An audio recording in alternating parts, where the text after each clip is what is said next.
Hello friends, welcome back to my channel Gyan Sankalp. तो friends, आज मैं आपको प्रैक्टिस सेशन लेके आई हूँ। 25 मोस्ट एक्सपेक्टेड क्वेश्चन कराने वाली हूँ जो आगामी कोई भी आप एग्ज़ाम दे रहे हो। अगर आपका सब्जेक्ट पॉलिटिकल साइंस है तो ये काफ़ी आपको हेल्प करने वाला है। और ये पॉलिटिकल थ्योरी से है। इसमें अधिकार, इसमें जो इस पीडीएफ में वो टोटल 160 क्वेश्चन 160 क्वेश्चन है, तो जिसमें मैं अधिकार, स्वतंत्रता, समानता और न्याय से कराऊंगी। तो फ्रेंड्स, अगर पहली बार चैनल पे आए तो प्लीज़ चैनल को सब्सक्राइब कर लेना। अगर अभी तक सब्सक्राइब नहीं किए हो तो भी कर लेना फ्रेंड्स। और मेरे चैनल पे आपको पॉलिटिकल साइंस की काफ़ी बेहतरीन क्लासेस मिलेंगी। मैं प्रैक्टिस सेशन के साथ साथ थ्योरेटिकल पार्ट को भी कराती हूँ। मैं यूजीसी नेट के सिलेबस के अकॉर्डिंगली आपका कंप्लीट कोर्स कराती हूँ, वो भी फ्री में। तो अगर पहली बार चैनल पे आए तो प्लेलिस्ट को भी देखना, आपको काफ़ी हेल्पफुल क्लासेस मिलने वाली है। तो फ्रेंड्स, चलो आज का क्लास हम स्टार्ट करते हैं। और मैंने एक्सपेक्टेड जो कट ऑफ है वो भी बता रखा है अपने चैनल पे। अगर आपने वो नहीं देखा है वीडियो, वो भी देख लीजिए। पहला क्वेश्चन है आज के क्लास का, निम्नलिखित चिंतकों में से किस एक ने यह कहा कि अधिकार सामाजिक जीवन की वे स्थितियां हैं जिनके अभाव में सामान्यतः कोई भी व्यक्ति अपना सर्वोच्च विकसित रूप प्राप्त नहीं कर सकता है। ठीक है, तो ऐसी बात है लास्की ने बोली थी। ठीक है, और इसी में थोड़ी बहुत वर्डिंग चेंज करके बहुत बार एग्जाम में आया हुआ है, तो प्लीज़ इस जो कोटेशन इसको बिल्कुल अच्छे से पढ़ लेना। ये कई बार एग्जामों में आया हुआ है। और ये कोटेशन जो है कि कुछ कोटेशन जो है तो रिपीटेड आते ही आते हैं, क्योंकि हर थिंकर का कुछ कुछ कोटेशन बहुत ही फेमस होता है। तो वो एग्जाम में, जैसे अब चैप्टर है अधिकार, तो अधिकार से जनरली किस टाइप के क्वेश्चन आते हैं। एक तो कोटेशन बेस्ड क्वेश्चन आएंगे, दूसरा आता है ये किस तरीके का अधिकार है। ठीक है, तो कुछ कुछ होते हैं जो रिपीट होते ही हैं क्वेश्चन। अगला है, निम्नलिखित में से कौन सा कथन अधिकार की संकल्पना से जुड़ा है। तो ऑप्शन 1 है, स्वयं के श्रेष्ठतम रूप में से बोध के युक्तिगत परिणाम में अन्य के द्वारा उनके श्रेष्ठतम रूप के बोध का संबंधित होना आवश्यक है। ऑप्शन बी बोल रहा सभी को पर्याप्त अवसर मिलना आवश्यक है। ऑप्शन सी बोल रहा मनुष्य सामाजिक जीवन की सभी ऐसी परिस्थितियों का अधिकारी है जिनके बिना वह सामान्यतः अपने श्रेष्ठतम रूप में नहीं आ सकता। ठीक है, बिल्कुल सही बात है। ठीक है, अधिकार बिना मिले हम कैसे अपने श्रेष्ठतम जीवन पे आ सकते हैं। जब तक हमें न बोलने का अधिकार है, न कुछ करने का अधिकार है, तो कैसे हम अपने वो कर सकते हैं, उत्थान कर सकते हैं। अगला है, निम्नलिखित विचारकों में किसने कहा है कि एक राज्य की पहचान उसके द्वारा अनुरक्षित अधिकारों से।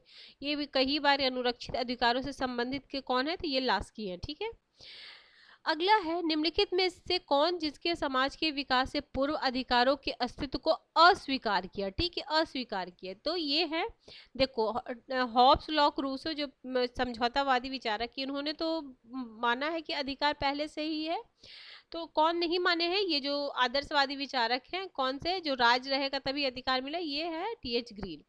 ठीक है, इसको आप एलिमिनेट करके आंसर ला सकते थे। निम्नलिखित में से किसे नागरिक अधिकार माना जाता है। तो भाषण और रोजगार जो है वो आपके नागरिक अधिकार में आ जाते हैं। देखो, निर्वाचन का अधिकार और निर्वाचित होने का अधिकार ये राजनीतिक अधिकार में हो जाएगा। देखो, सार्वजनिक रोजगार, अब इसमें ये अप्रोप्रिएट आंसर है, भाषण और वो तो दोनों आ जाएगा। ठीक है, और संपत्ति का अधिकार तो आपका किस में आ जाएगा, आर्थिक अधिकार में। अगला, निम्नलिखित कथनों पर विचार कीजिए। नागरिक अधिकार, आगे है, नागरिक वे उनकी नागरिकता के कारण प्राप्त है। दूसरा, मानवाधिकार के साथ विनिमय। और तीसरा है, भेदभाव को कम करने के उद्देश्य से। चौथा, हमें अपनी भाषा और संस्कृति के अधिकार प्रदान करते हैं। तो 1, 2 और 1, 3 और 4 ये वाला एलिमेंट करना है, 1, 3 और 4। नेक्स्ट क्वेश्चन है क्वेश्चन नंबर 7, नैसर्गिक अधिकार का सार क्या है।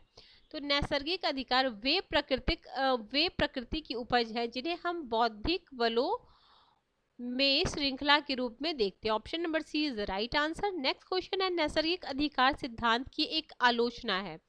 तो इसकी क्या आलोचना है, यह मानता है कि अधिकार समाज के बनने से पहले ही विद्यमान थे। ठीक है, यही इसकी आलोचना है। अगला, निम्नलिखित विचारकों में किसने प्राकृतिक अधिकार को मनोवैज्ञानिक रूप के साथ मिलाई? ये हर्बर्ट स्पेंसर ने मिलाया था, ठीक है, हर्बर्ट स्पेंसर याद रखना। अगला, प्राकृतिक अधिकार के सिद्धांत की पुष्टि की गई है। तो देखो, सभी उदारवादियों द्वारा, केवल कुछ उदारवादियों द्वारा, केवल जॉन लॉक के द्वारा, केवल जॉन स्टुअर्ट मिल के, तो केवल कुछ उदारवादियों के द्वारा, कुछ उदारवादियों के द्वारा। आगे आज मैं आपको 25 क्वेश्चन कराऊंगी इससे, ठीक है। एक संकल्पना के रूप में नैसर्गिक अधिकार ऐसे अधिकार हैं जो प्राकृतिक अवस्था में उपलब्ध होते हैं, ठीक है, प्राकृतिक, सॉरी, ऑप्शन नंबर ए। अगला है, अधिकार का आदर्शवादी सिद्धांत का सार है। तो अधिकार वे बाह्य स्थितियां हैं जो व्यक्तियों के आंतरिक विकास के लिए आवश्यक है। Option number A is the right answer. अगला है, आपको मैच करना है अधिकार का सिद्धांत और विशेषता। प्राकृतिक अधिकार है, विधिक अधिकार है, नैतिक अधिकार है, सामाजिक कल्याण अधिकार है। देखो, प्रत्येक नागरिक के प्राकृतिक और अंतर्निहित अधिकार, तो ऑप्शन फर्स्ट में ए हो जाएगा, बिल्कुल सही कह रहा है। विधिक क्या हो जाएगा? विधिक हो जाएगा राज्य के कानून द्वारा प्राप्त, तो ये थर्ड में हो जाएगा, फर्स्ट और थर्ड, तो option A is right answer. C में क्या होगा? सी क्या है? नैतिक। नैतिक में क्या हो? मानव व्यक्तित्व के विकास के लिए आवश्यक सामाजिक कल्याण, सामुदायिक भाग, ठीक है, option first is right answer. फिर ये हमें मिलाना है अधिकारों का, जो अधिकार और सिद्धांत और जो प्रतिपादक है उनको मैच करना है। देखो, एक विधिक अधिकार था, चिरभोगी अधिकार, नैसर्गिक अधिकार और अधिकारों का आदर्शवादी। तो आदर्शवादी कौन हो जाएंगे? ग्रीन हो जाएंगे। और नैसर्गिक कौन हो जाएंगे? जॉन लॉक हो जाएंगे। विधिक कौन से हो जाएंगे? ये बेंथम हो जाएंगे। चिरभोगी क्या है? एडमंड बर्क हो जाएंगे, है ना, ये क्या? एडमंड बर्क, ठीक है, आप इस हिसाब से लगा लेना। Option D is right answer. फिर है कोटेशन, जिन्हें हम सही तौर पर अधिकार कहते हुए वास्तव में सही तौर पर कहलाए जाने वाले कानून की रचनाएं हैं, ऐसा बेंथम बोलते हैं। Option number C is the right answer. Quotation को आप एक जगह नोट डाउन कर लेना। मैं तो कहूंगी अगर आप पॉलिटिकल साइंस के स्टूडेंट हो तो जो मेन मेन थिंकर पढ़ना है उसके तो हम नोट्स बनाते ही, लेकिन जो जो जैसे मैकाइवर, बहुत सारे ऐसे थिंकर हैं जो जो एग्जाम में आते ही हैं, तो उनके लिए ना आप 2-3 पेज अपने नोट्स में रखो, ठीक है, और जैसे ही आप उनके बारे में कुछ पढ़ो तो उसको वहाँ नोट डाउन करते रहो। तो इससे ना आपका बहुत अच्छा नोट्स तैयार हो जाएगा, और एग्जाम में और लास्ट टाइम में आप उसका रिवीजन कर लोगे तो देखना कोई भी जो सिली मिस्टेक होता है एग्जाम में जनरली पढ़ा हुआ भी गलत, वो नहीं होगा, क्योंकि जब तक आप मल्टीपल टाइम किसी भी चीज़ का रिवीजन नहीं करोगे तो वो मतलब कंसिस्टेंसी से पढ़ोगे और मल्टीपल टाइम जिस चीज़ को पढ़ोगे उसी को 2-3 बार पढ़ोगे तो एग्जाम में गलत होने की संभावनाएं काफ़ी कम हो जाती है।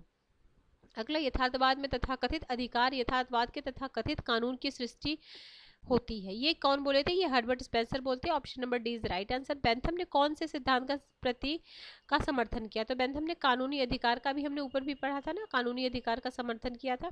निम्नलिखित कथनों पर विचार कीजिए, प्रेस की स्वतंत्रता में सम्मिलित है। तो ये तीनों है, समाचार मुद्रित प्रकाशन करने का अधिकार, मुद्रित सामग्री का वितरण और परिचालन, सार्वजनिक मामलों का आलोचना। तो 1 2 3 तीनों हो जाएगा। नेक्स्ट क्वेश्चन है, निम्नलिखित में से किस अधिकार को डॉक्टर अम्बेडकर ने संविधान का हृदय कहा है? ठीक है, देखो इसमें 2 क्वेश्चन बनता है। एक क्वेश्चन बोलेगा कि भारतीय संविधान का आत्मा किसमें निहित है। अगर वो सीधे क्वेश्चन आए तो उसमें आप प्रस्तावना लगाना। अगर क्वेश्चन आए कि अंबेडकर के हिसाब से संविधान का हृदय कौन है, तो आर्टिकल 32 यानी संवैधानिक उपचार, ठीक है, तो इसमें संवैधानिक उपचार हो जाएगा इसका आंसर। मैंने प्रस्तावना को अपने शॉर्ट्स के थ्रू भी दिया, प्रस्तावना से रिलेटेड मैंने एमसीक्यू भी करा रखी है, आप जाना मेरे ये चैनल के प्लेलिस्ट पे, उसके बाद देखना 2000 या 250 क्वेश्चन लगभग मैंने अपने इंडियन कॉन्स्टिट्यूशन से भी करा रखे हैं, देखना आपको काफ़ी हेल्पफुल क्लासेस मिलेगी। निम्नलिखित विचारों में किसने यूरोपीय समाजवादी और ब्रिटेन के श्रमिक संघवाद के जनक? तो रॉबर्ट ओवन कहे जाते हैं। Option number D is right answer. Next question है, निम्नलिखित वक्तव्य में कौन सा एक उस दुविधा की ओर संकेत करता है जो अधिकार और कर्तव्य के बीच समुचित संतुलन प्राप्त करने के लिए एक उदार लोकतांत्रिक राजनीतिक व्यवस्था को निरंतरता से प्रयासरत है? तो option A is right answer, ठीक है। अगला है, अधिकार नैतिकता से संबंधित तो होते हैं किंतु नैतिकता से भिन्न होते हैं, वे कानून से संबंधित होते हैं किंतु कानून से रचित नहीं होते। तो ऐसा नैसर्गिक अधिकार का सिद्धांत। Option B is right answer. Sorry, आत्मन इसके साधे से पहले है, ठीक, आत्मन इसके साधे से पहले है। तो ये बोले थे आपको क्या नाम है, इमेल कांट और जॉन रॉल्स, ठीक है। नेक्स्ट क्वेश्चन है, निम्नलिखित में से किसने शैक्षणिक योग्यता का मत देने का अधिकार के रूप में समर्थन किया? तो ये किए थे जेएस मिल। जेएस मिल भारित मतदान का अधिकार, मतलब उनका कहना था जो पढ़े लिखे उनके जो वोट का वैल्यू वो ज्यादा होना चाहिए। अगला, निम्नलिखित में से निम्नलिखित गैर सरकारी संगठन में कौन सा एक केवल मानवाधिकार के समर्थन से संबंधित है? Amnesty International. Option C is the right answer. ठीक है फ्रेंड्स, आज मैंने आपको 25 क्वेश्चन कराए हैं टोटल। इसमें 170 या 200 के 160 70 क्वेश्चन है इस पीडीएफ में। तो मैं आपको अगली क्लास में फिर से टाइम मिलेगा तो किसी दिन 50 क्वेश्चन भी करा दूंगी, नहीं तो 25-25 क्वेश्चन तो हर दिन कराऊंगी ही। तो अगर आपको किसी वजह से ये चैनल हेल्प कर रहा है प्रिपरेशन में, तो प्लीज़ चैनल को सब्सक्राइब करें, अपने फ्रेंड में शेयर करें, और अब वीडियो पसंद आती तो लाइक भी ज़रूर करें। तो मिलते हैं हम नेक्स्ट वीडियो में। Till then bye bye.